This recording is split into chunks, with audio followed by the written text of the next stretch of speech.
Okay, I got a RAMB. This was diagnosed as a bad compressor. I don't think so. The customer said he saw smoke and the pipes were getting hot, so I think it's a bad condenser fan motor. And we have a Black Widow. Yeehaw! Yeehaw! And I'm gonna have to change out that contactor too. I'm telling you, you're gonna see the video with this thing running. It ain't a bad compressor. Okay, I'm back. I pushed in the contactor. Hell, I can see it right now. It's a bad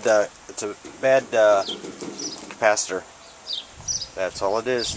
I didn't have to crack out my meter on this. I didn't even have to crack out my meter on this one.